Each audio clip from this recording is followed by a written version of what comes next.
Welcome back to another episode of Imperfect. We have Ray Rosen on the set. How are you doing, Ray? Actually, I'm doing really great. It's been a great year and a great life. That's good, Love man. it. I've heard a lot about you, so actually I was kind of excited to do this when Landon was talking to me about it. I thought, this is really cool. And then I also, if I could just jump in a little bit too, which kind of impressed me, is your imperfect word. Yeah. Because I think that's so cool, because the world is imperfect. And I think a lot of people, if they believe that they're imperfect, they need to be unsuccessful. I mean, I'm going to admit one little imperfect part of me that actually could have been a downside to me, but I found out what it was. It did bother me for a while, but then I took advantage of it and I made it a positive, and that is, everybody find out, Mr. Ray Rosen can't read very well. Hey. So, yep. So sorry about that. You're good. You're good. I talk with my hands. No, you're good. Go ahead. Go ahead. But anyway, yeah, I never really been able to read, and a lot of people don't know that about me. Really? So with that as a big handicap, it could have been a downfall in my life. But I turned it around and made it a positive in my life, that I became successful, and a lot of people don't know that. That's awesome. That's awesome to share that kind of information, and thank you so much for loving what imperfect is. I mean, that's the whole idea of the set. Doesn't have to be so heavy, but you're right. The world is imperfect. Everyone kept telling me imperfect is so narrow. It's not a lot of people are. I'm like, are you kidding me? Everybody's imperfect, and we all will forever throughout our lifetimes, I believe, will have tendencies and things that we need to continuously work on. There's things in my personal life that I've been working on for years that still, and I don't think it ever will. It's just going to be a continuous cycle of trying to be a better person until you go. It's an ongoing thing. It is. But a lot of people believe if they have things that are imperfect about them, they judge themselves so many times that then they really, I don't believe, become as successful as they can be. Yeah. But what's unique about it is we're all unique because of being imperfect and overcoming those. Take whatever it is that you think is an imperfect product within yourself and look at it and see what positive it can be. For example, not being able to spell or read. Right. I love to teach. I love to teach young people, and it's been really fun because I tell them right up front, I can't spell. It's really hard for me to do it. Right there, I ended up grabbing their attention, because when I spell things on the board, they're all right there trying to figure out, how is Ray going to spell this one? Right. And They're so it interested. became a great opportunity, and I've been able to teach so many other people so many other things just because of keeping their attention in that level. That's exciting. That is exciting. And to open up in that way, to let students that you're imperfect right off the bat, I think that is always such an attention getter. It's like, hey, if you're open about your imperfections, people will cling. I've noticed, you're just because we live in this world, especially with social media and all these things, that everybody's lives are perfect and they're perfect. So when you walk into a room and you're like, here's my flaws in life and I'm still working on them, people are like, oh, I have flaws too. And okay, we don't have to sit here and put up this little wall and try to pretend all of our lives are so independently great, because they're not. We have so much struggles behind the scenes that most of the time people don't like to share. But when you do, I feel people connect a lot better. So speaking of the students listening to your teachings, I totally would understand that. Yeah, and I appreciate that, Gabe, because seriously, Deanna and I, my wife Deanna, we help teach an addiction recovery program.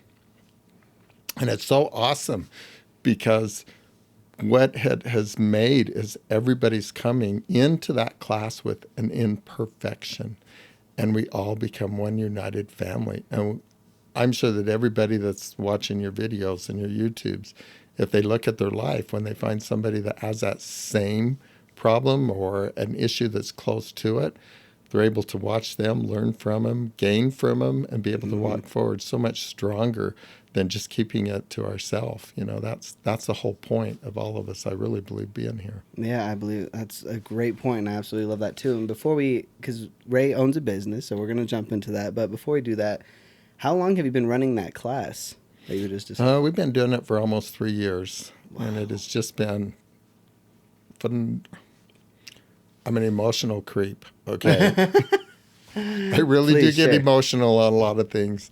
But just so many of them that's come to that class, and I see so much growth in them that it amazes me. We had one young man that started into drugs. That's all he knew was drugs and alcohol and everything since he was 13. Wow. He's 28 now, been in prison, been in jail, back and forth and back and forth till he finally hit the bottom of the bucket. And he started coming to the program. And he goes to a lot of other programs too that's Good. helped him along the way. But to watch the growth that he has done, and now he's going to become a counselor into drug What? abuse, is just, That's incredible. it's amazing. Just totally amazing. He's a great, great young man. But all he's ever known all his life was drugs, alcohol. Then Yeah. when he did eliminate it, which I didn't realize, so he taught me a great lesson in the program too, was once he eliminated all that in his life and got rid of all his friends, dropped Facebook, dropped everything because he knew he wasn't going to be able to accomplish what he needed to. Right. Then he came up and he said, I don't know how to exist in this life. He didn't know what to do or Right. how to even relate to people that weren't within the, drugs and all that sort of stuff. But he was able to overcome that and learn it. And he took many challenges. And it's just amazing. The young man, I'm so impressed with him. That's He's a fantastic. great, Yeah. great guy. Yeah. Shout out to him. That's incredible to see people make that turn because it is a very, very difficult thing to do. Making a sacrifice, even if you have nothing and you still have that addiction, it's so hard to cut that out. And so to make that sacrifice of not even getting rid of the alcohol that's in your apartment, it's getting rid of the friends that bring you to it, it's getting rid of the media that makes it easy to grab it. It's awesome. So shout out to him. So what got you interested to even start that program and start teaching? Oh, actually, we were called into it because it's a program within the church that we belong to, and Oh, so good. every now and then they call people to go and help teach it. At the same time, before that, several years before that, and when we get into our business, it's interesting that there's a program. It's called the MK House. It's here in town. That's a program that there's young people 18 and younger that have gotten into drugs and problem with law and all that sort of stuff. And so instead of sending them to jail, it's a program that they can go into. They're housebound. They are not. You can walk out of the house, and of course, if they do leave, they do know that they'll probably end up in jail. But it's an Right. opportunity that they can go there and they have to live there. I actually went there to repair a sofa, and when I was learning about the program, it was awesome. That's And good. so I was really wishing, this is really interesting how it worked out. I was really wishing somehow I could be involved in that. And of course, I'm really busy with my job. I usually work 13, 14-hour days, and I really love it. I'm a workaholic. Um, but I was, for some reason, just looked at the Help One ads, and there was a deal in there that was wanting some help within the MK house. And so I went and interviewed for it. And even though I didn't really have time for it, there was 4 years I went 56 hours without sleep Oh my because I'd leave gosh. that job and go to my job to work. But oh my gosh, it was so worth it to be with these young people and the trials and things that have happened to them and what other people have done to them to put them in that situation. And some of them with sad cases, Right. they left the program and some ended up dying with overdoses and Wow. everything. And then there was great, great, wonderful successes too. Yeah. So that actually has always had my interest in it. So then when I had an opportunity to jump onto this bandwagon, it's a Perfect. for sure type thing Right. for me. Well, thank you so much for donating your time. Not a lot of people would even think or consider volunteering or going out of their way to help people. So, congrats to you. It speaks to your character for sure for sacrificing your time and trying to help others in such a serious way. I mean, I personally been affected by, just, first of all, just the high school and society of drugs and alcohol, but let alone that, a lot of friends and family that have just dove down that hole. And some people have passed and some people are still going through it. And it's so hard to witness that as like a family member or a friend or just to see that going on and it's painful. And so to see people actually go out there and try to make a difference it's incredible. It's incredible. Well, though, people were there for me. Right. Um, just touching a little base again, same process. What happens to us when we're young and things that create is put us on our path of maybe where we need to be at particular points. Um, my mother was a horrible person. She had agoraphobia, which means that She does not go out. There was times that she lived in the house, and we got to see her 15 minutes on Sunday Really? because even being within the same home, she had been married several times. I have five brothers. All of us have different fathers, type of an idea. And my father was an extreme alcoholic. So that was a negative. And I'm not crying. I am not shedding tears with what happened in my life at all. Right. Because of without those experiences, I don't believe I'd be where I am today. Agree. Exactly. So that's why I'm saying. But I do remember one day, it was a really bad day. And I'm going to tell you a lot of my imperfections here. Right. I used to lay in bed and try to figure out how I could kill my mother and not be caught. I mean, Right. I hate to admit that, but that's about the level I was. And it was a really, really bad day for me. And I happened to leave.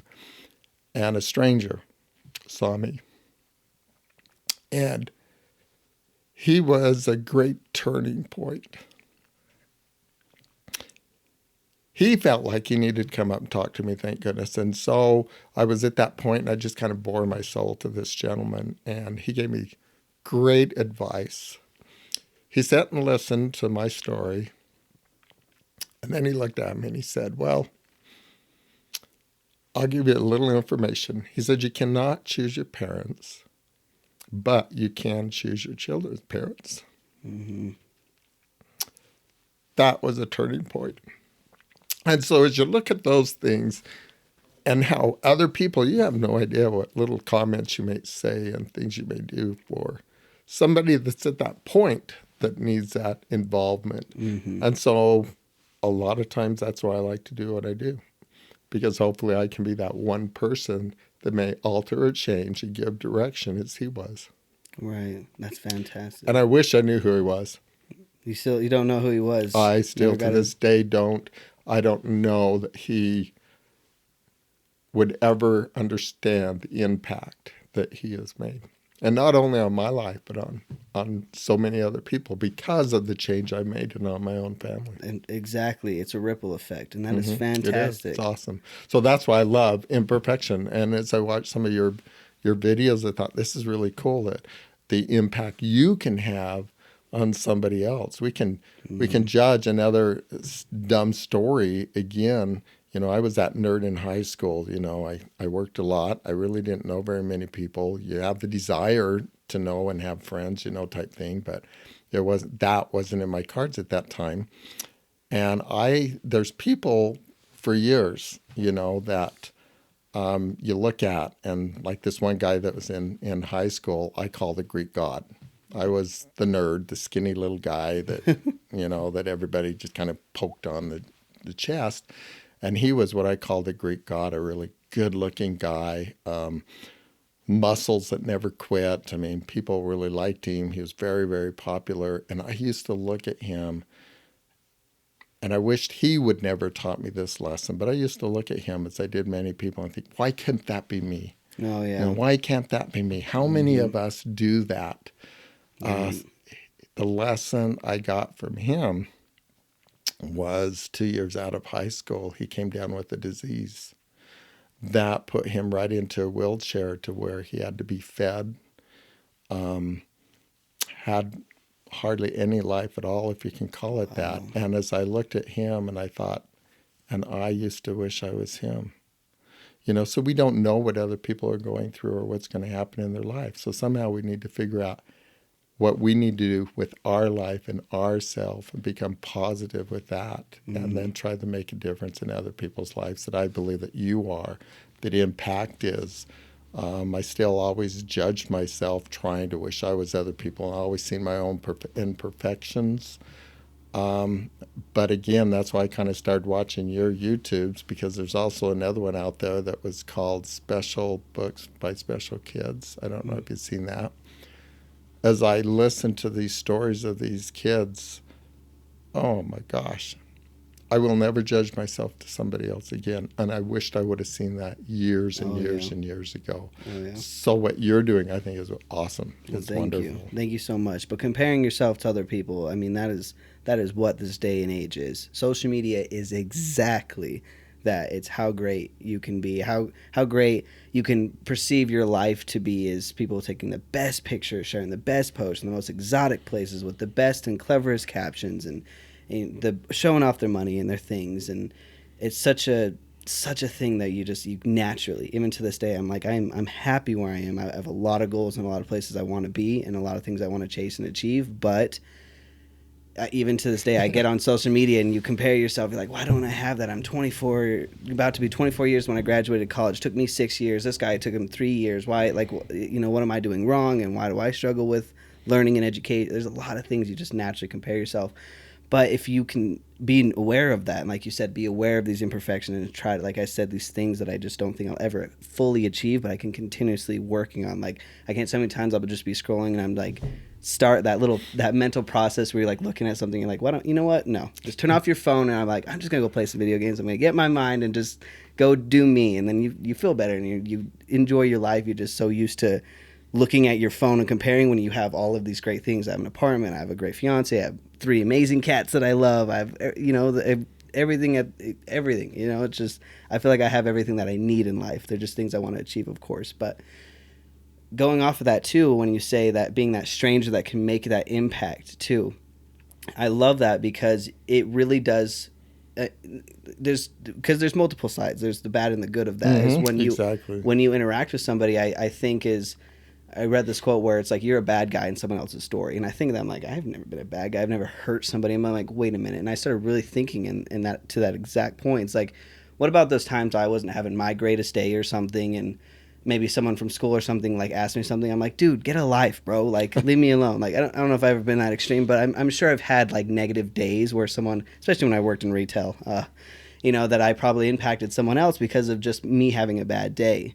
And that probably, I don't know, I never saw that person again, but who knows if that it truly impacted them or if they just blew it off. But I do know, like, when it does come to friends and things like that, when they open up and you say, you're honest and you be real and you help them and you say, hey, it's okay, like, you're going to get through this, and you help them, then, obviously follow that change and you see them do great things. And you're like, wow. So, like, if my good can be this impactful, my bad can probably be that impactful too. So I need to be the best I can be every time I leave. And if I interact with someone outside of my home, I want to try to be the best I can be, positive in anything. Like, especially when you're going through drive-thrus or whatever it may be. Like, I'm the kind of guy that's like, will go through a drive-thru and they'll like, the lady's being super nice to me and they'll like mess up my meal. And like, I'm just like, I don't want to go back through. Like, we both had a great exchange. I'll eat my one burger that I paid $5 for, but whatever. But I'll eat it knowing that me and her had this great, awesome exchange, because I don't want to go back through and be like, hey, ma'am, you messed up my order. And she's like, oh, and then it like sets her mood down. I don't like that, So I'd rather have a great exchange of any kind of sacrifice. I'd have to make my 5 burgers, Exactly. And we don't know what's going on in other people's lives either. Mm-hmm. We don't. I get fascinated when you're seeing this car tailgating you, and people are like, oh, he's tailgating me, and they get so upset or they whip around. How do they know that their son or baby or daughter is in the hospital in a horrible car accident? They've got to get there so quickly. No. We don't know that. All we know is they're tailgating us and they're whipping around us and we're flipping them off and everything else. And you have no idea what's going on behind that door, And so we make our own calls, we make our own judgments. And the sad part is, it's always on a negative direction, and that it just blows my mind how we as humans are. And it'd be amazing if we could change that or realize that within ourselves. And I know we can't be perfect. Again, exactly. I got to put a negative in there. We do live in the world. We are who we are. And I think it's okay to beat ourselves up once in a while. I think it's okay to be negative. Just don't allow us to stay in that room very long. Exactly. I preach that the idea of perfection will never be reached, but you need to strive for it every single day. Exactly. You have to understand you will never be perfect. You will never achieve perfect. You will never be exactly where you want in life. But you need to try every single day. Try to get that perfection. Try to just chase it, because that's bringing the best out of you, the most positive out of you, the best strength, the best motivation, the best kindness. Like, if you just try every single day, then you'll always be going in the right direction. Like you said, there is never going to be a destination. It's always going to be a journey. But at least you're always, amen. Oh, yeah, a super journey. And the thing that we can learn on that journey, I'm a firm believer that there's nothing negative in life unless we allow it to be. Yep, I agree. I mean, we have control of that. It may Hmm. be negative at the time, but it still has positive impacts. I kind of mentioned earlier when we were just introducing ourselves, my wife and I were in a big, horrible bank robbery. Um, it really did impact my life. It impacted my life very negatively in a way that I almost committed suicide over it. Wow. However, with on top of that, I am so thankful that it happened because my family is so much closer. I'm so much closer to my kids. It made a huge positive Impact. impact Right. because I learned to turn what happened Mm. around and learn off of it and then be able to move forward. Exactly. And like you said, it's insane how you can flip something. Like I mentioned on the show a couple of times, I've had a very, very, very, very negative impact when I was younger. It affected me a great deal. And I was in the same route where it was a very long process too, but it affected me so deeply that I spent just years being impacted and just going down this dark, dark hill until I remember I was unable to go and see like my family, reunite my family or friends on Christmas Eve due to all these constraints and things that was happening to me that was my like the one time I got to that point I was like, why do I even be here? Like this is the worst thing. It was just that suicidal thinking that was Mm-hmm. so bad. And but to your point though, it was the next morning that I did get to go see my mom, and I went and saw her, and it was fantastic. And she got me this little thing. Like we never buy like big gifts for each other, but we always get something like really little and something that like we always need. So she like got me this shirt. I was talking about this guy that I really love and admire. She got me one of his shirts, and it just went really good. And I realized that next morning on Christmas Day, I was like, you know what? I'm gonna get through this.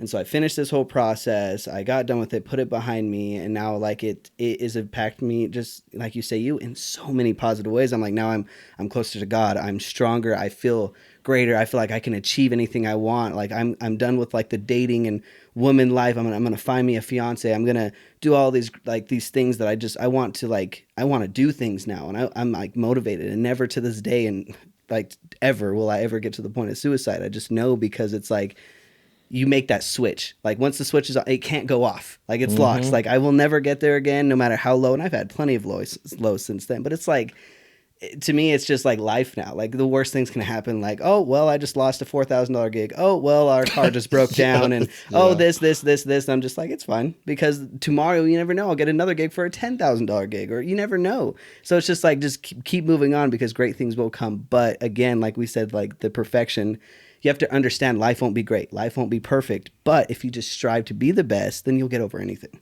Period. Exactly, You know what I'm exactly. And I saying? think it's so important in everything you learn and why the stuff you went through. That's why you're doing what you're doing right now.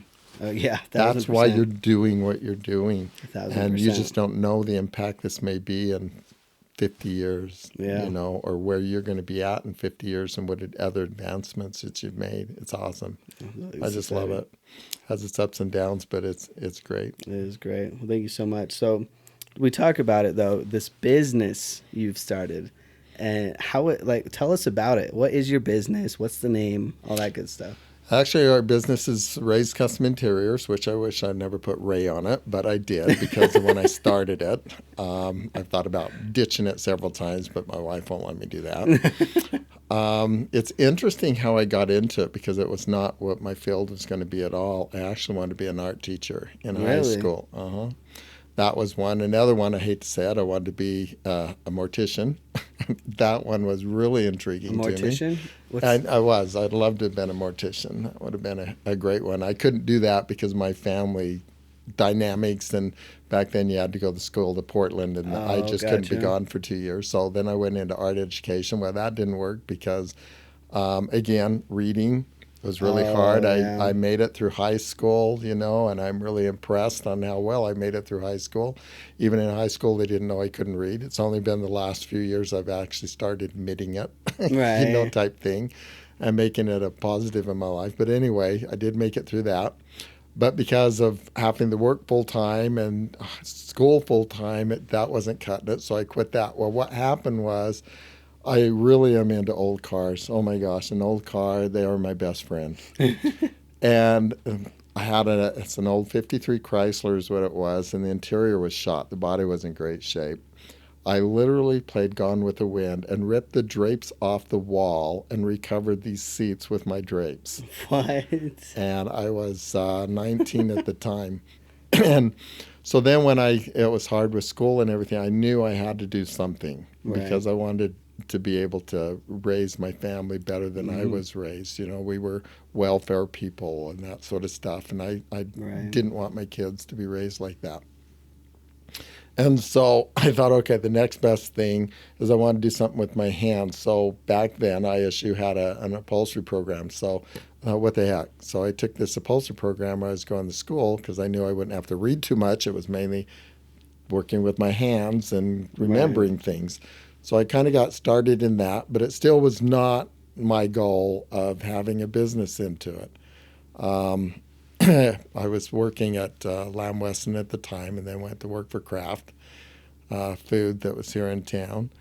And so I just started opening up in 1976. I opened up a little shop down, it used to be Johnson's as you're coming off the Fifth Street exit. There was years ago, it was a chicken coop. They raised chickens there and everything. And a guy turned it into little shops.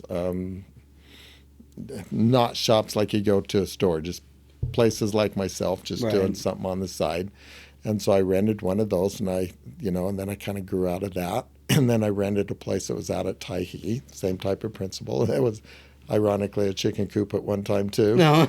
And Yeah. so I started doing that on top of working full time with other jobs, and I enjoyed it. I just enjoyed doing it as part time, just kind of keep myself busy. And then I ended up getting married Right.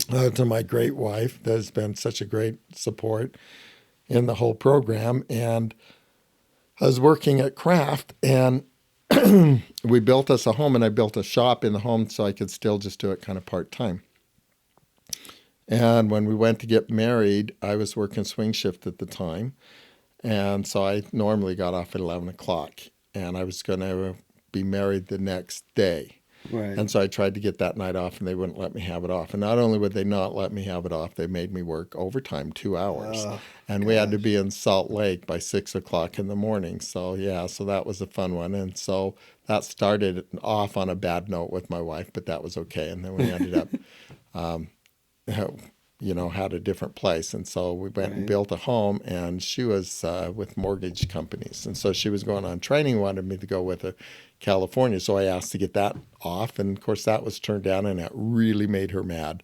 We had Man. just moved into our home. And back then, if you can believe this, and a good thing my wife was making good money then because I wasn't, interest rate was 13.25%. This is back in What? 1982. Holy And so I crap. started my business just part time a little bit, making extra money. So we built this home. Our payments were $1,300 a month. I Wow. thought there's no way we're going to be able to do this. I was really nervous about it. So we hadn't even made a payment yet. And I came home and told her that they weren't giving it to me off. Then you're quitting. Tonight you're done. I'm tired of this. I'm tired of the people you work your tail off and then they're not willing to sacrifice even for our marriage. Yeah. And so I went, okay. So I went to work and I thought, there's no way. We hadn't even made a house payment. I can't get anything done. There's no way. And so I went home the next morning because I was, again, graveyard at that point. And so I told her, and I said, well, I quit. I'm unemployed. And she said, good. And I went, you're dead serious. And she's dead serious. And I went, well, I didn't quit. So that was number two fight.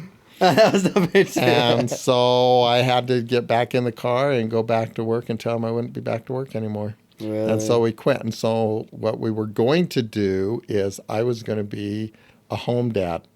Well, back then you didn't hear that Yeah. often. And of course, I'm a male chauvinist, not really, but anyway, so we were going to just operate mine in the shop. And then Deanna, like I say, she had a really nice job in the mortgage company. And so that kind of worked that way. And that was the year that Mr. Mom came out. Oh, really? And I went and watched the show Mr. Mom, and I went, it ain't going to happen. That's So crazy. that's when Deanna and I decided it was time that I would go and we would start our own business. So we opened up.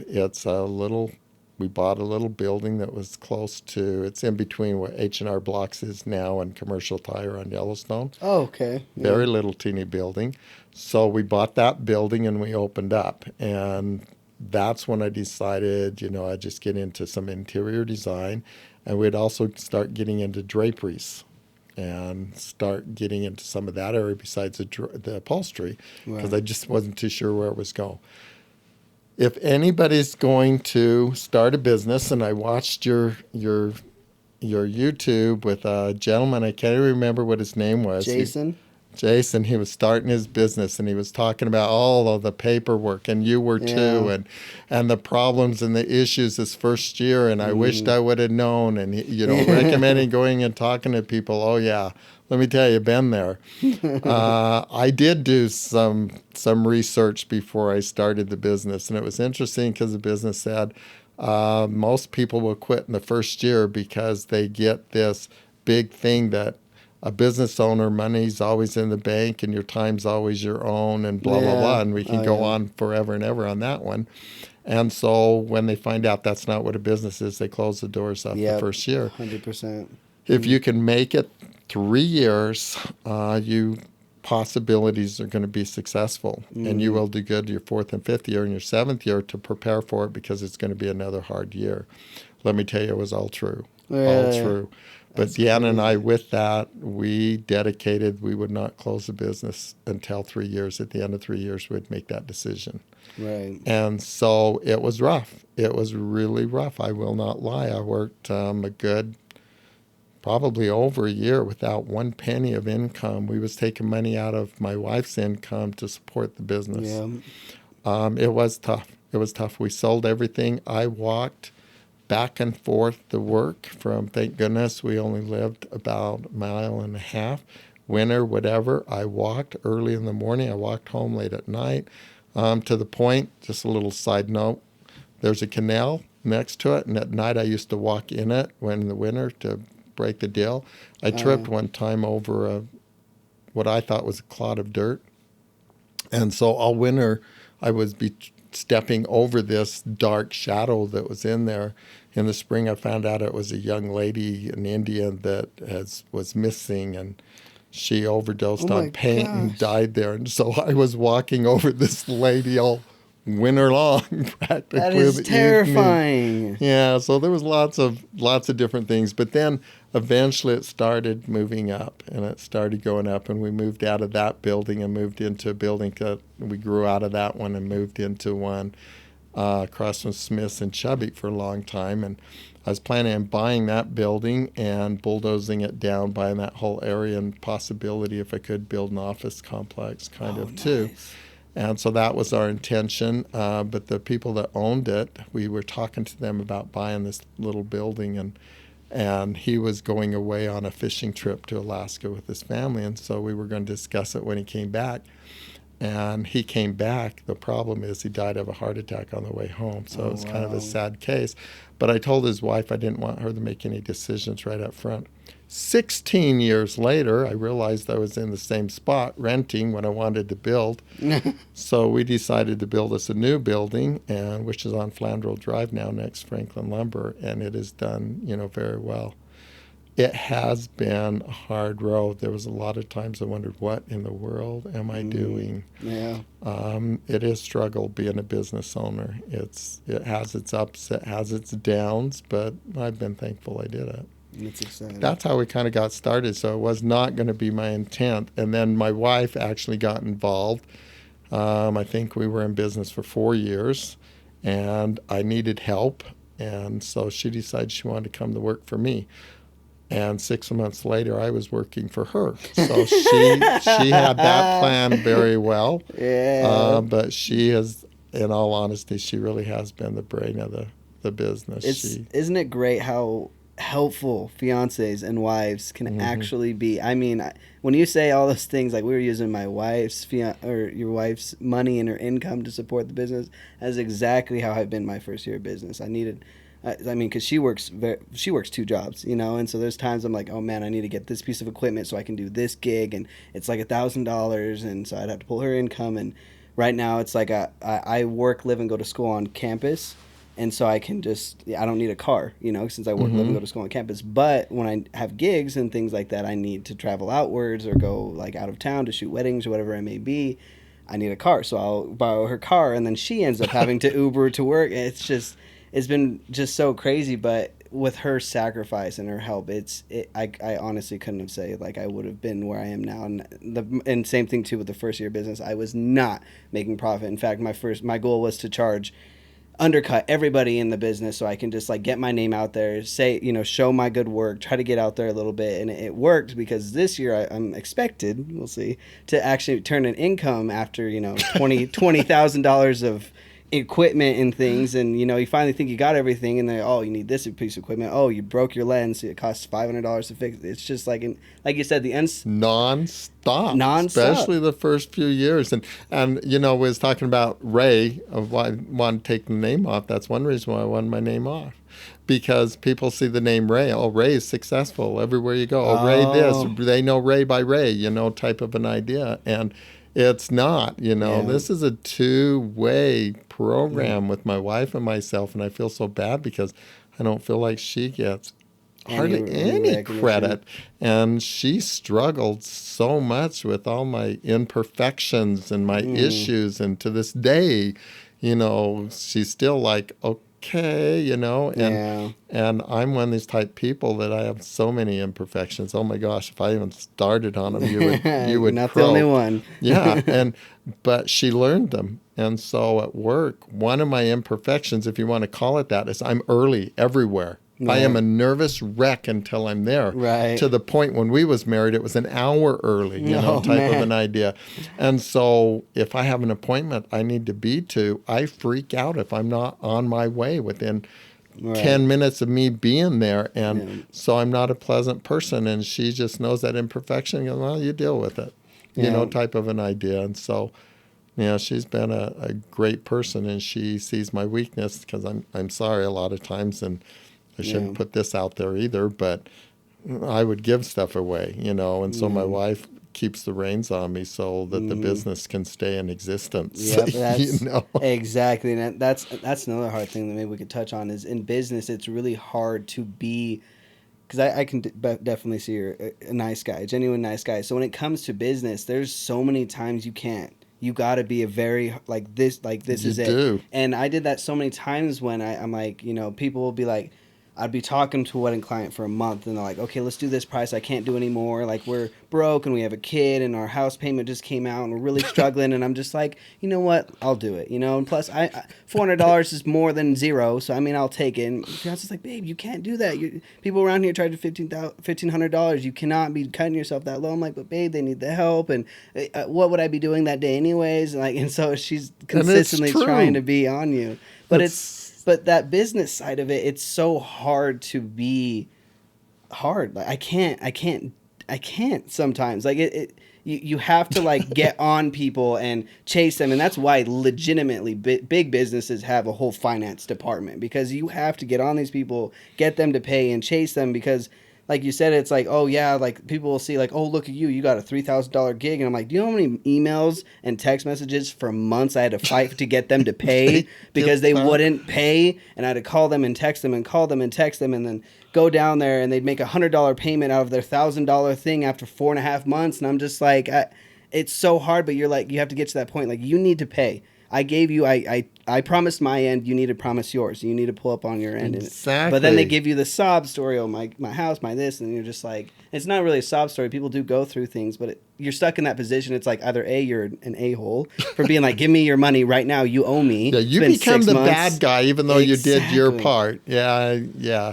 It's a thank goodness in all the years I haven't run into too many people that I've had problems of really have the, if we want to call it hound. But yeah, it's true.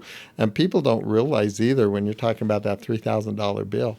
Yeah. What they don't see, it cost me almost $20,000 just to open my door. Yeah. By Yeah. the time The you pay, overhead. yeah, the overhead, by the time you pay your taxes and Mm-hmm. you pay insurances, and then you Yeah. have to have insurance to cover you if you make mistakes. Then you Yeah. have to have insurances if somebody falls on the parking lot. It can go on and on and Yeah. on, and people haven't a clue Yeah. the hidden cost before you can even start Yeah. taking a dollar out of what you Yeah. just made.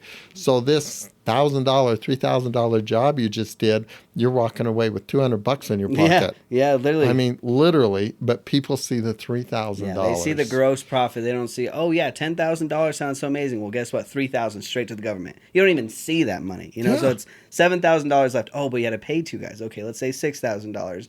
And then when you mine it all down after the equipment, the expense, like okay, I walked away with $2,000, but I put in hundreds of hours of work. Oh, And so tons. now it comes down to when you do it by hours, like I You made 25 cents. yeah, I made Whoa! $3 an hour on this project. Fantastic. You know, they just see the big number, and it's just like when you divide that by how much an hour, I try to be up there. You want to be $30, $40 an hour. Yeah. But on so many projects, like you said, first year of business, I walked away, if not negative, $4 to $5 an hour.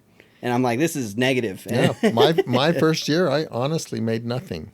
Yeah. Honestly made nothing, and then taking money out of her income. It's phenomenal, but people don't understand that part of the business. And I think that's why a lot of people go out their first year too, because they walk in thinking, oh, I saw, he made Yeah. $3,000. Yeah.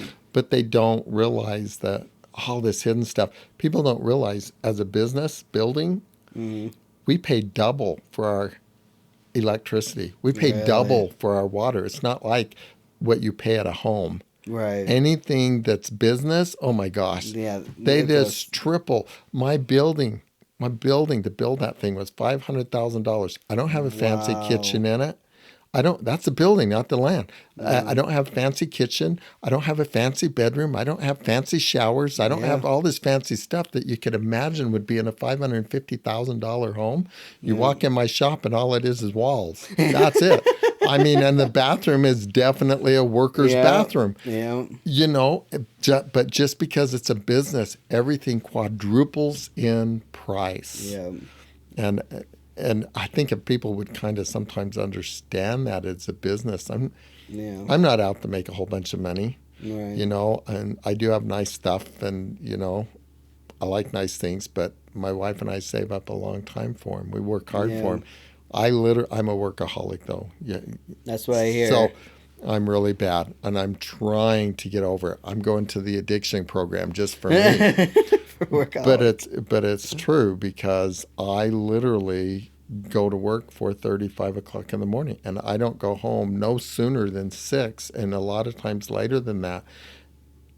And I love it. Yeah. I literally love it. But it's not fair to my wife all the time either Yeah, to be yeah. gone all the time. But I do. So if you calculate all the hours that I put in versus what this one is, but people only see what's on the outside. They don't see your sacrifice and your They really wife's don't. sacrifice. Yeah, and that's a whole comparing thing again. You just compare to someone so often, but you don't even know. Like it, a big example, first thing that comes to my mind is like when it comes to like people showing their big houses and all these nice things, and when they're going on trips, they show this like mansion or whatever, and it's just like, you know, that's an Airbnb for $100 a night, right? That's not really their home. Like, you know what I'm saying? Like, oh, that nice Lamborghini that's like $200 to rent for like a day. Like there's so many things behind the scenes that, like you said, it's like like you're just there, but people will make their own assumptions without ever just like they'll drive by and make their assumption without going inside, talking to you and being like, whoa, like this cost this much, and oh, I'm still paying off this loan and XYZ, and it's just like they don't understand. It's rotation. I had one lady I just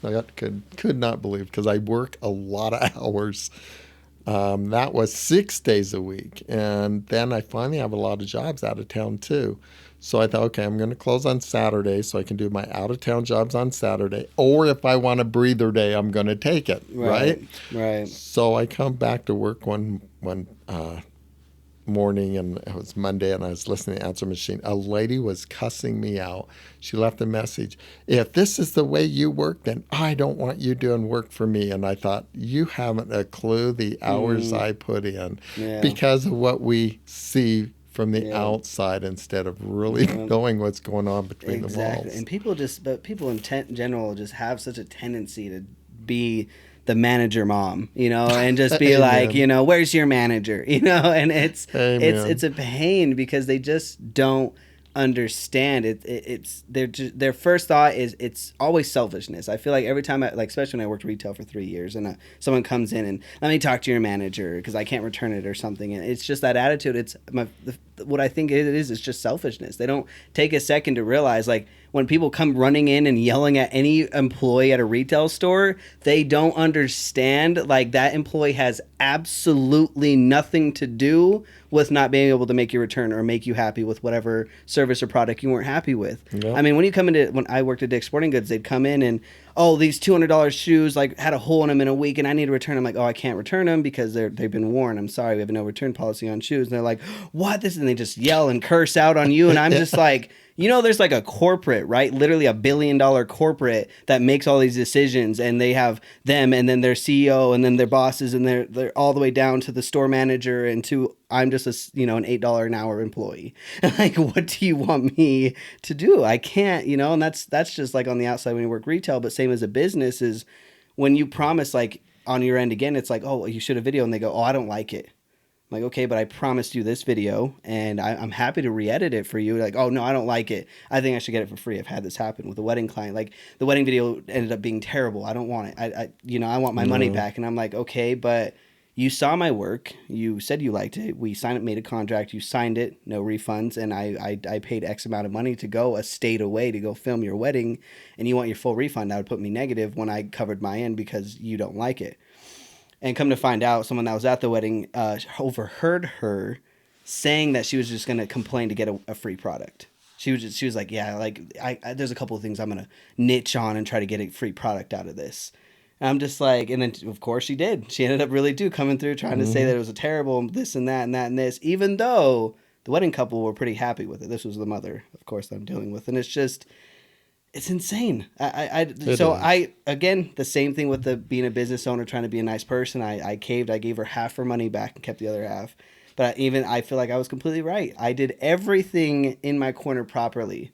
But because she has any excuse of what it may be, is she didn't like the wedding video. It wasn't up to her standards. I'm just confused. Oh my gosh, again, I am so thankful. Because there are people out there that do know how to work a system, and they will work it, and we lose.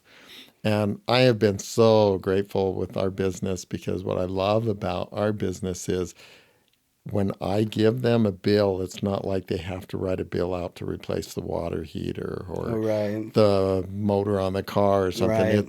My product is totally unnecessary stuff, so it actually brings joy to people. Right. And so they're always excited to write that check. However, there is sometimes, very few though, in all my years, very few, have I ran into the one that wants something for nothing. Very few of them. I've been thankful. We've had so many opportunities. We've made such great friends with so many people around. It's just amazing. And our business, my gosh, we do tons in Jackson Hole and Sun Valley and Montpelier and we expand not just in Pocatello. I am all over the place, and it's awesome because of the people that I get to meet and the type of people they are. Is the percentage, a higher percentage, are great people. And so I really love that. Yeah. Mm-hmm. But when you do run into that one, holy moly. But the thing is it makes you have to put things in place that you wouldn't other have to. Like, I ran a business, and I found out a lot of photographers and videographers will, like, they don't even have contracts, and I'm just like, like at the time, like, so at the time though, when I first started my business, first like 8 months to a year, I never had contracts. I was just like, every time, like you said, I would say like 9.9 out of 10 people were fantastic, great to work with. I promise you this, they pay, they love it. If they want changes, I work with them, we get it done civilly and manner. But it takes that one person to say, I never signed anything that said I don't get a refund, so I'm going to get a refund, or blah, blah, blah, blah. And they threaten legal action. And it's just like, whoa. And, so now I have to have a contract to just defensively prepare me for my business and my assets because of a possibility of one bad person. Exactly. And I hate it because it's just a whole nother step that's totally unnecessary, but you have to protect yourself. You have to. And it definitely has to be there. And it's okay. But I got to admit, there have been times, like there was one guy that, oh my goodness, a few years back, that I cannot believe what he did. It just blew my mind. And so I used to keep his bid sheet up above my desk. Right. And oh boy, I hate to admit this because the human part of me, right? Right. He lived in Shelley, and so bad I wanted to go to Shelley and slash his tires, you know, type thing.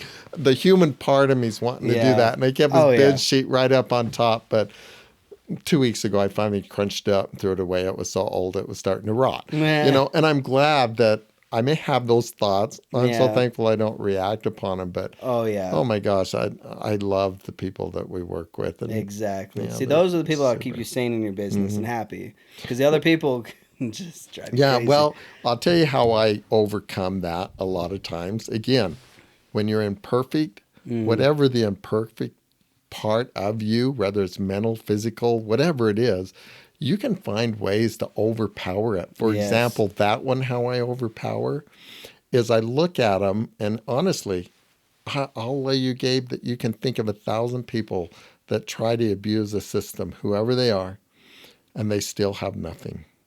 Right. And then you can look at the people that get abused a lot and give a lot and do whatever they can and work, and you look at their life and they have things, you know. And so I just kind of look at it and I go, you know what?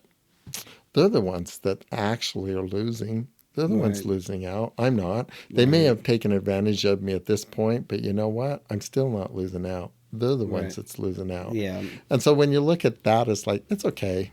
You know, Hmm. I can deal with it. Yeah. Exactly. Hmm. Exactly. It's just being positive with anything that comes towards you or comes at you. Just try to be Hmm. positive. Handle it with a clear head. And I love the word try. Try. Exactly. I love the Just word try. try. Try. My great grandpa has told me this thing for 5 6 years now, and it's gonna be on my headstone. It's in my brain so much. He always, every time I leave his house, anytime we get off the phone, anytime anything. This is my great grandpa Alan. He always says, "Make good decisions.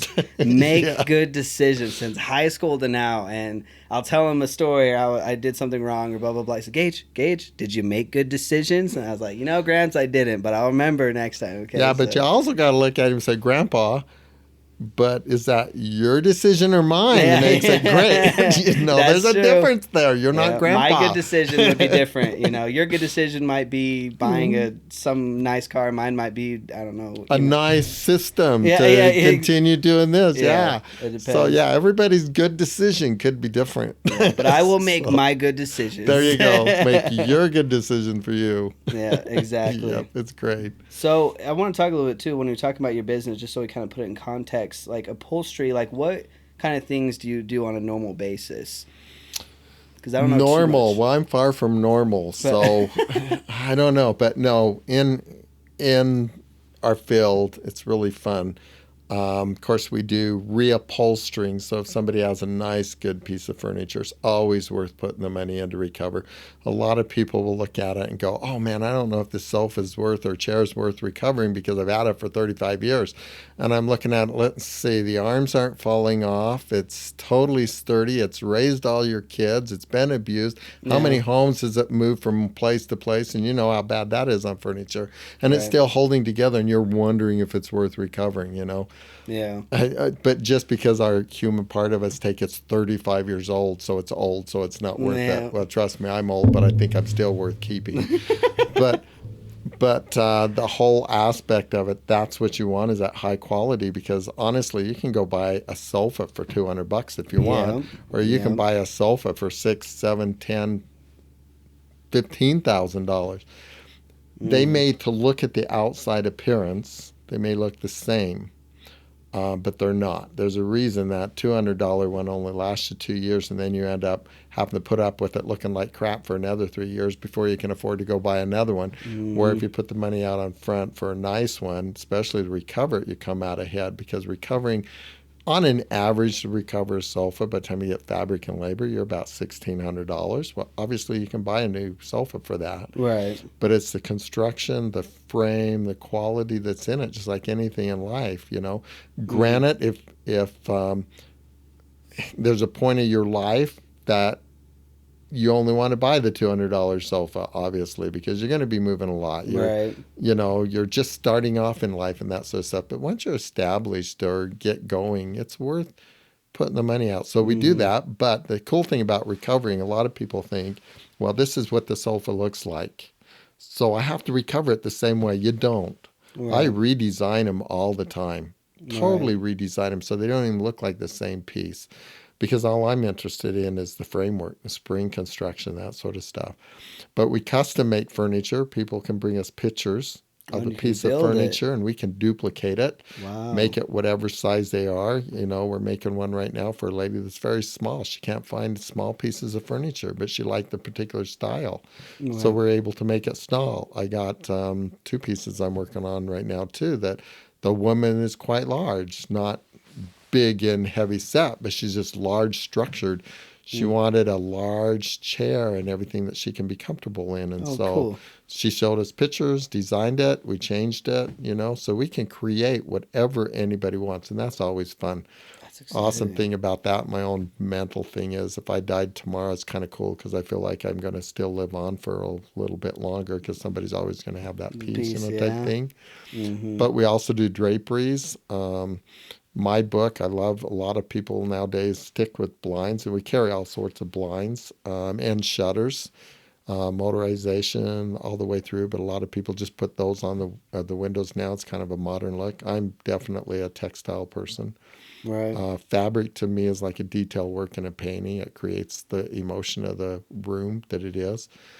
I love how society has become because in my day, when you bought furniture, it was for a purpose only. Right. That's the only purpose it was for. So you sat on it. Right. Granted, the wife or whoever would go look at it, and if my wife heard me say the wife, I'd be in trouble. But when the wife goes and looks at it, she may like it, but the main Right. thing she's interested in is the purpose Yep. of the product. Nowadays, it's not, Yep. and It's I the really, aesthetic. yeah, and I really believe I call it the safe haven kind of effect because in the world today, we are running so much. My gosh, running kids to everything you can imagine. Husband Mm-hmm. and wives have to work. Everybody's out there in the world to where it's so much hectic. When you want to come home, you want to come home to your own safe place. So you Yes. create your own safe environment. And Yep. so furniture style, fabrics, colors, designs, what you put on the walls or knickknacks you put on a Mm-hmm. counter have a huge, huge impact that makes people feel good. I've got a painting that I found in Salt Lake. It's massive. I've told my kids if they put me in a nursing home, it better have a wall to hold it. If the house ever burns down, it's the first thing to go. I mean, my kids would be left behind. But that painting has so much emotional feeling to me whenever I see it. It's right in the entry. I see it every day. And it creates an emotion in me to know I'm okay, that things are safe, that Oh, it's good. there. And I really think that's what the world has become. So my line of field is even more important. The negative to my line of field is us, the people that know how to do the upholstery and do that stuff properly, not the garage home doer. Right. I'm sorry, but Googling how to recover a piece of furniture, I watch those and I just have to giggle, type of an idea. But we're dying off, Yeah. and I have a young man, you know him, Landon. Mm-hmm. Mr. Oh, Landon Wadsworth been on the Imperfect, best man at my wedding. yeah, that little snot. He is one of my heart. I really love that kid, and I haven't known him that Same. long, but I do. I guess so. He's just like one of my kids right now. I really care about him, but he wants to learn the trade, and I'm really excited to do it. Sometimes I Mm, think I'm a little hard on him because I want him to learn it really good. But my gosh, this kid's picking this up so quick. that's I good. am He's a just smart one. thrilled to death. But it's going to be fun to have somebody actually out there to learn the trade and properly have it. My Mm, kids came in. I was praying my kids would take my business over. The negative to that, and I'm teaching Landon that one. The negative to that, I mentioned I'm a workaholic, and so my kids saw me work like that, and they go, "Dad, I don't want to work like that. all I'm five of not them. going to work like that." And I've always told them, "But you can run the business better than I am. I'm running it like this old geezer, right? You Right. guys know how to do it better." Mm-hmm. And I'm so old, I don't want to change. I like the way I'm doing it, but you can run it better than I can. Yeah. But they still don't have an interest. Now, my youngest son, he wanted to be a business owner, and he tried several different businesses. And I think he made an awesome move for himself because he's making more money than I ever dreamed of making Oh, with the good. business that he's doing right now. He partnered up with a great young man also, and both of them are such great workers, and they have a head on their shoulder, and they're doing great. And my other son, he's doing fantastic too. He's actually a foreman out at Simplots, is where he Oh, ended up, and good. he does enjoy it. But I'm really hoping this all works for Landon. I mean, I don't ever want to put pressure on him because if he decides to go a different route, it's okay. Yeah. It's okay. My business can die, I know. type thing. But if it doesn't, I just think it'd be great. But he's just picking it up because I'd like to see the world have an actually tradesman that really knows how to do it, Exactly. because it is I'm sorry, but it is a talent. There is a trade to it. Yes. And then if you do it and love it, oh my gosh, it's so much fun. And when you create something and look at it when you're done, or you walk into this room and you've redesigned it and created draperies and Yeah. whatever, and you just walk in there and the room just Lights whatever. up. I was a different designer than most designers when people come to me. I don't focus too much on going and helping design homes or Right. rooms Right. for people like a lot of designers. But I'm totally different. As I went to school to learn interior design, I didn't quit because number one, I didn't feel like I needed a license to stay in Pocatello. If I went to Florida, California, I probably would. Right.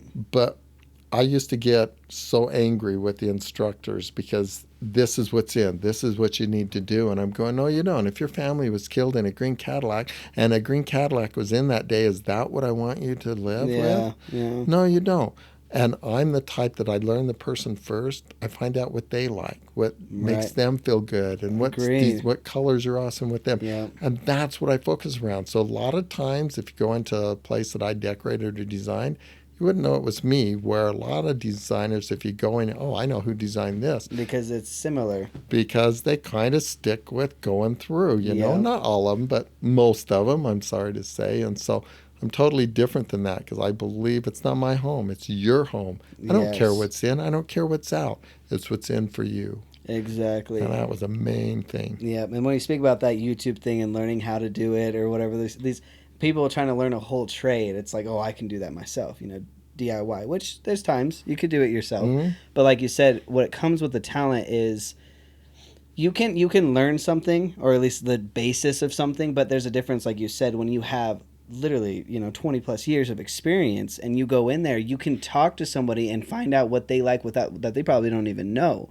And you just walk in and immediately, like, okay, this is this, do you like that, you Mm-hmm. know how to talk to them, and you know how to bring it out, and you know how to get it done quickly, efficiently, and at the best for them, right? And I could think the same thing as a videographer. It's like, oh, my cousin has a camera and he can film it. Like, you're right. You can totally have that. And if he wants to learn and pull it out and do it for free for you, go ahead. Well, But if I'm going you, to use my smartphone and yeah, start smart, taking your yeah, pictures. that's a lot of the thing too. But I'm like, if you want someone to walk in, when I walk in and I see a stage or wherever they're getting married, I know exactly where to put the cameras. I know how to set up. I know who to talk to get the audio right. I know exactly what to Exactly. do because although someone may know how to work a camera, they don't have the 20 years of Exactly. experience. I don't have that much experience yet, but as time goes on, that's why these people that have trades and professions is people think so much that you're paying the $3,000 for them to come out. It's like, no, you're paying $3,000 to make sure that you get a great product and to bring someone that has experience out there, because what if something goes wrong?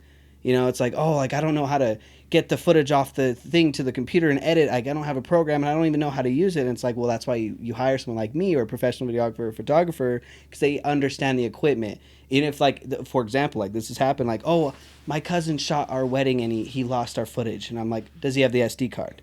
Like, yes, he does. I'm like, did he write over it? Did he record on it? And they're like, no. I'm like, give me the SD card.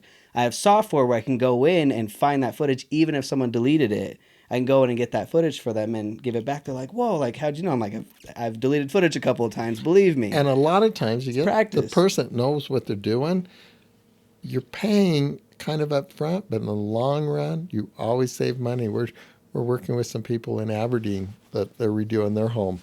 And that was one comment she said. She says, you know what? I've tried doing some of this stuff and ended up redoing so much money. It cost That's me more true. money than doing it. Yes. And there's just little things. For example, they have it's kind of a cute little kitchen, But the first thing I saw when I walked in there was this massive refrigerator that covered the kitchen.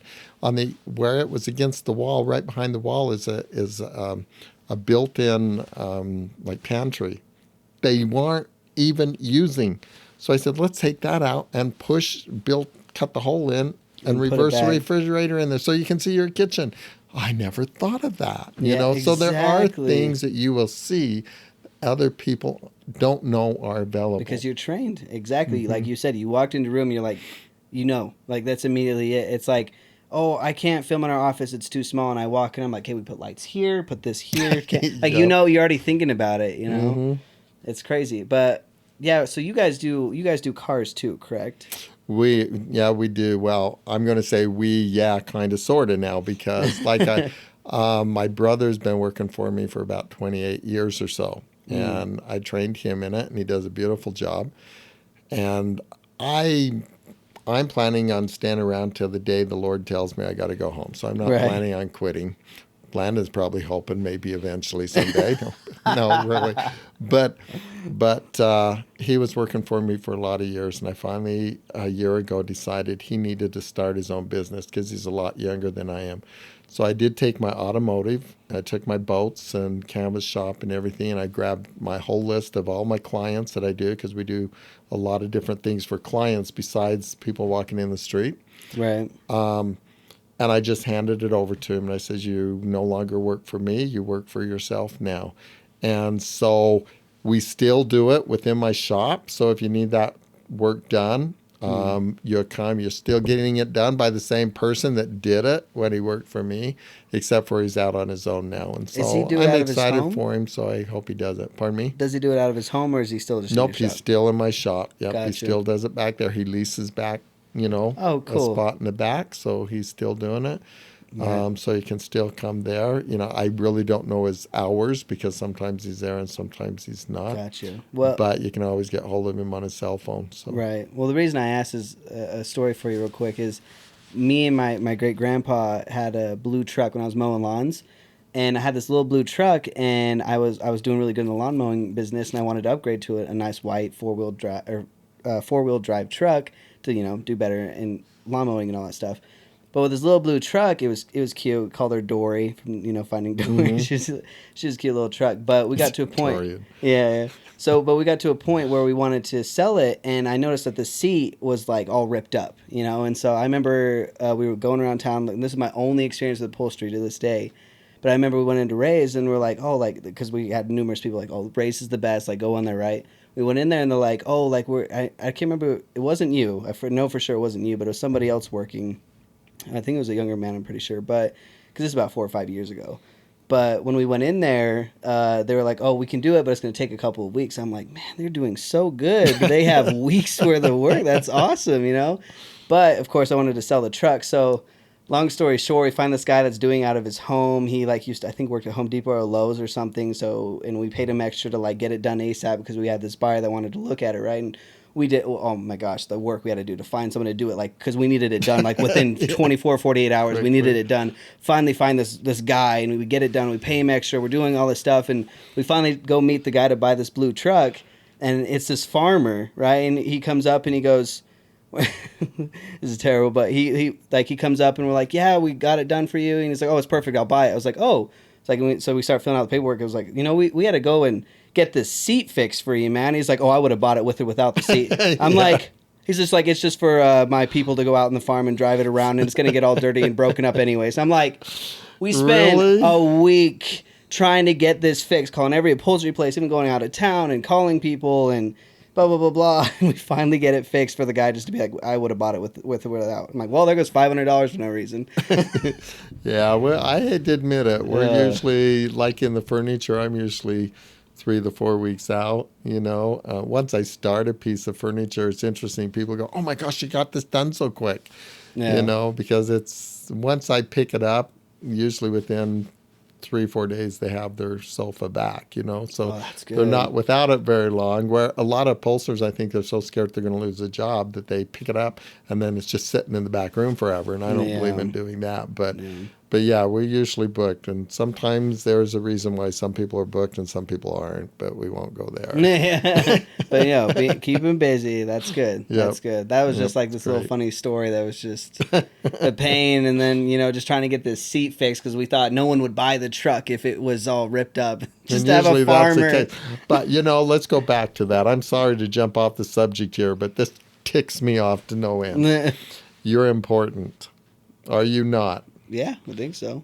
To Then why myself. didn't you fix it for you instead of trying to fix it for a total stranger? That's a good point. I don't Yeah, know. exactly. It floors me how people treat themselves with less important than they'll treat a complete Yeah. stranger. I mean, Yeah. if that seat was good enough for you to drive around in, but Yeah. it's not for a stranger, you need to reanalyze what you think about yourself. That's 100% true. I had that thought because we had someone look at it and they're like, "Oh, the seat's kind of torn up and the bed's kind of bumped up because we put the lawnmowers back there, so it's kind of bruised up back there." And so And we that makes lost sense it. for that one. But Yeah, but then of course, like we were saying, I was like, me and my grandpa, like, we gotta do this, and I praise him because he was on it 24/7, just calling Yellow Book pages, trying to, because we needed it done before this guy was coming into town. And just, oh, Yellow Book pages had to be longer than 5 years ago. I know. Yeah, well, yeah, but we were just like looking, and I'll never forget when the farmer said that. I look at my grandpa, I'm like, wow, all that work for nothing. We lost money, all that stress. Yep. I ran know into feeling. that same farmer too, and I'm like, "How is it?" He's like, "Oh, it's all beat up, dents in it." Da da da. I'm like, "Wow, it's weird how you can take care of something in pristine condition for 3 years, pay all this money to have it nice and perfect." I even in the bed where it was all bumped up, I put like a, I don't know, I can't remember. It's like the kind of stuff that you fix up walls, like a hole in a wall, but puttied up all that kind of stuff, okay, just spackling type perfect. thing. And now he's all like, "Yeah, it's all beaten up, broken up. It's Yeah. hanging on its last leg," and I'm like, Really? uh, Yeah. stress. Know that feeling. But Yeah. that's interesting though. So that's why I was asking about upholstery though, because it's like you said, like, and I hear from Landon all the time. Like I love Landon. He's always telling me how important it is, and just the upholstery and the artist, and learning the trade, and how much he wants to learn, and how much he wants to grow into it, and how he has these ideas, and he's just excited to be in it. Yep, Makes it he's exciting. awesome. I'm glad I ran into him. He is a good kid. So Yeah, I agree. I I hope agree. it works. Definitely. So I just before I let you go, I had one more subject we were kind of talking about is do you still do that thing where you teach or help the kids that have those addictions and things currently? I don't work with the MK house anymore. So the Gotcha. closest thing I do is we call it the ARP program, Mm. Addiction Recovery Program. So that's the closest.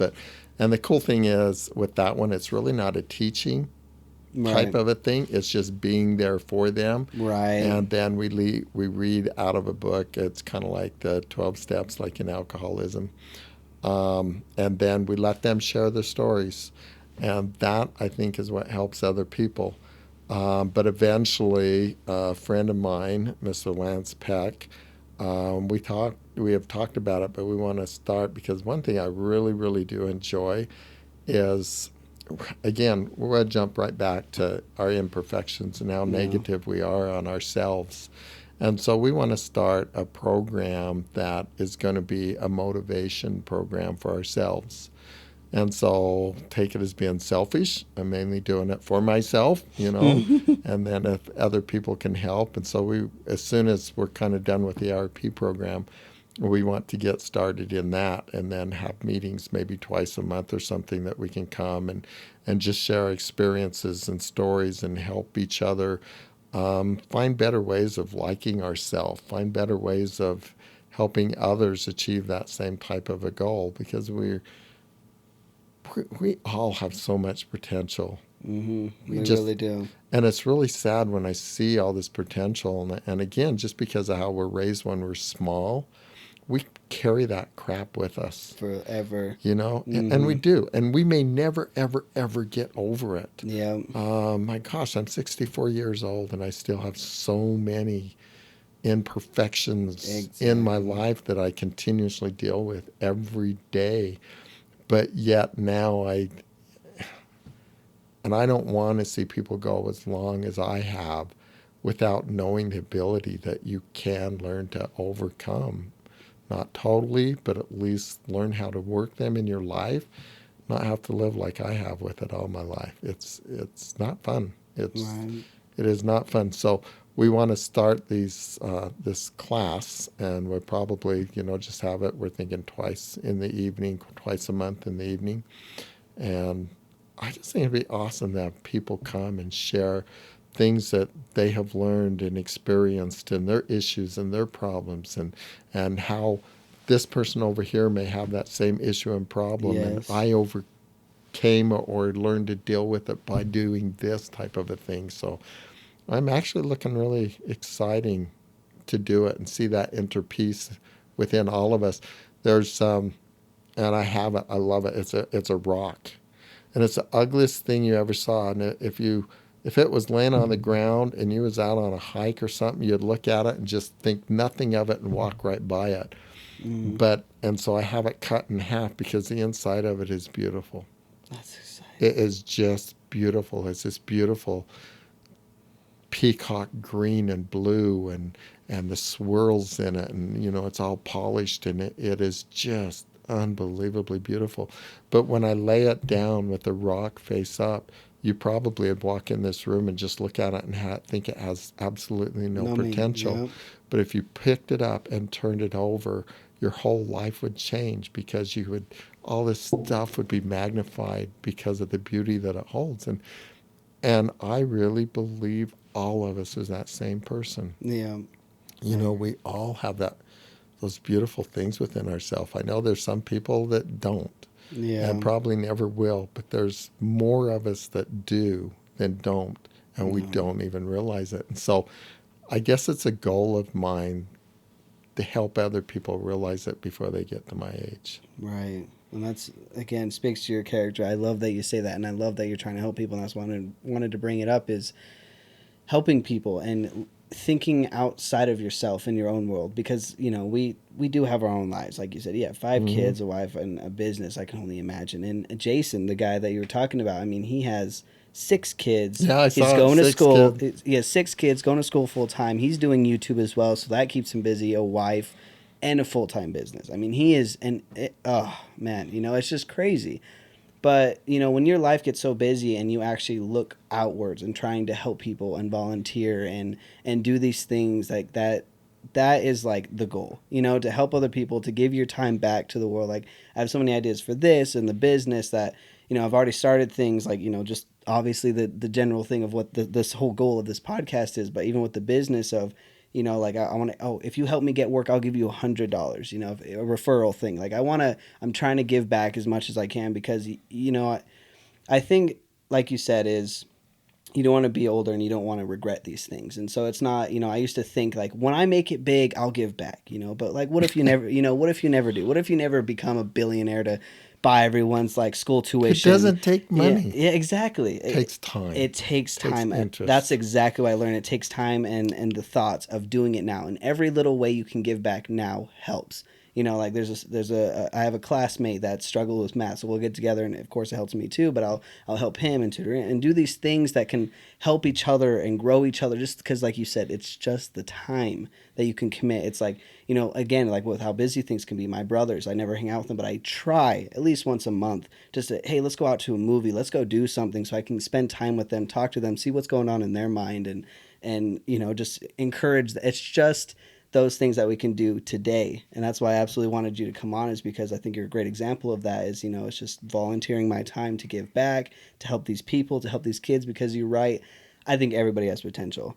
Every single person has potential. It's just like I think back to when I was at my lowest and had to make that flip, how hard it was. Like, it is hard to get to Oh that yeah. point when you want to let all the negativity go and pursue happiness and try to be the greatest human being you possibly can Yes. be. That is hard. But if you can sit there and find somebody that's at that point and you help them and you're there for them and you encourage them and you show them the great things in life, then one day the goal always is to make sure they get that switch to flip. That way they can be that positive human And the being. selfish part, what you grow, I don't want to take too much of your time, but I will. And this is not patting Ray Rosen on the back, please. I never, ever, ever want somebody to think that. But there's a hidden organization that my wife and I belong to. I've belonged to it for, I'm thinking, 18 years. It's, if I get emotional, there's a reason. But anyway, it's called the Bannock County Board of Guardians. This is a program that there's no one really knows about it because of the HIPAA type law type thing. But this is a program that is for people that have been abused by family members or whatever, and adult protection comes in and takes them away, or they mentally are not capable of making medical decisions, financial decisions, or whatever for themselves, and they really don't have much of a life. I'm just share this story because how important it is, but I gained more than what she did. I did get a young lady. We're a board of several people, and so we're legally, I mean, a court awarded guardians of these people, but we work as a body. But each one of us take on what we call a ward, and so we spearhead that ward. I had a young lady that I got that her parents had passed away. She was adopted. They were older. No one even knew she lived in the home. She was schizophrenic and everything. And she started howling at the moon and all that stuff. Her mother was taken away and put in a nursing home. And when the neighbors realized it and they got in there, the dog was dead. The toilets was just overflowing because this girl didn't know how to take care of herself at all. She was put in a mental institution. And then there are people that act as guardians, paid guardians, and her guardian actually was taking advantage of her financially, and so adult protection came and brought her to our board. We took her on, and then I took her on.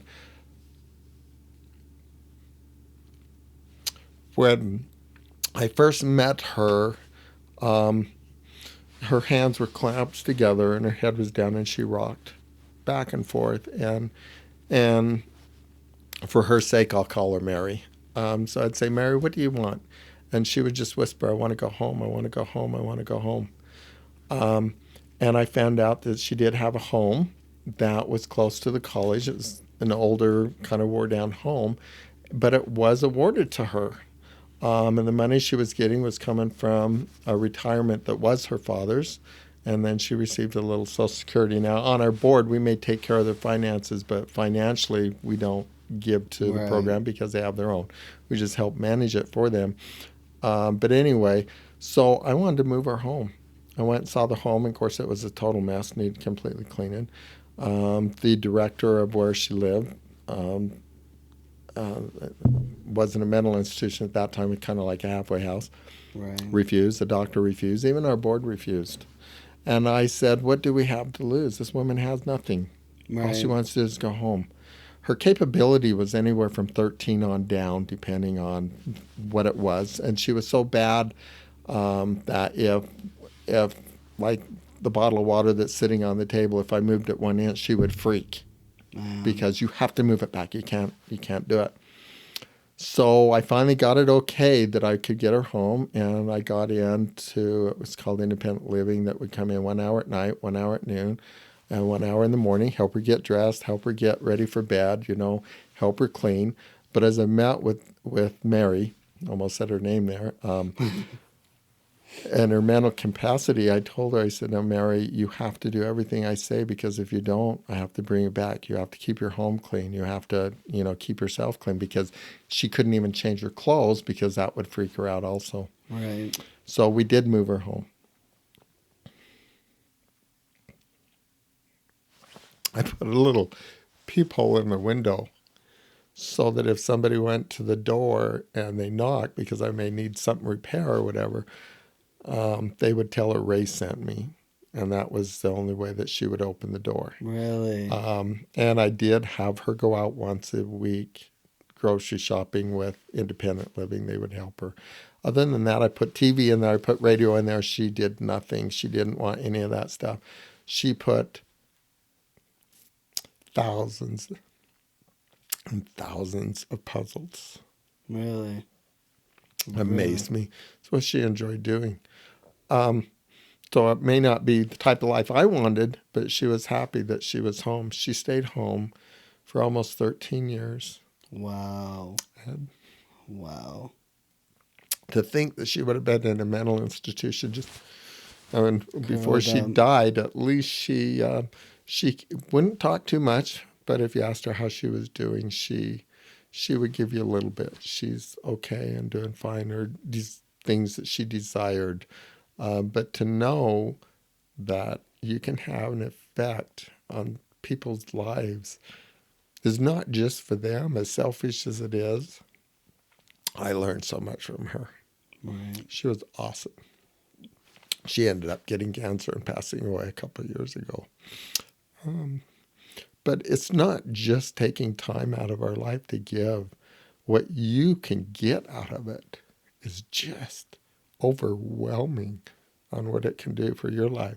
And it's interesting too. I chuckle at people because I find the busiest people are the people that are most willing to give. Right. I agree. And they have no time to give, but yet they can find it. Exactly. Yet they find it, and they join our groups or other organizations. It amazes me. That's incredible. It's awesome. That is absolutely. It's awesome. So it's important that we all do. We all take time to be involved. I agree. My grandpa used to always say, "Is you have time." We mentally think we don't. And sometimes you are constrained.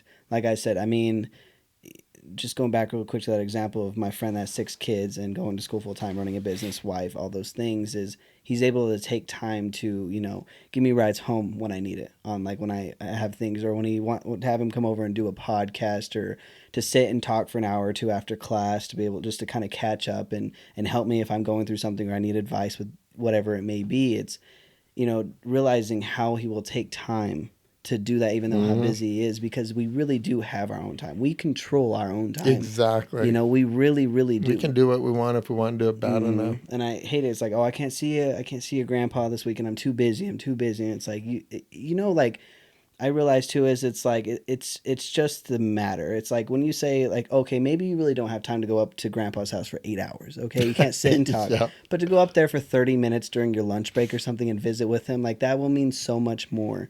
And especially hearing you like to donate so much time. Well, I really don't. It's great. I laugh when you talk about grandparents. When my grandkids come over, and I love them dearly, and we have so much fun, and I'm thankful they love being with us because they love coming over every weekend. Grandpa is known for his popcorn. And so they were joking the other day that my grand says, well, Grandpa, when you die, I'll make sure I come to the grave and throw popcorn on it. Jeez. But creating that relationship is so awesome. Exactly, and that's what matters. And yeah, it's awesome. Well, I hope somebody can learn from this, and I hope somebody, like you said, regardless of what position you're in, if you're wealthy or not, if you have time or not, find something to give back, because we all are completely different. We have completely different thing, completely different financial time restraints. We're just so different in so many different ways, but we can give back. We just have to look in ourselves and what we do and give back.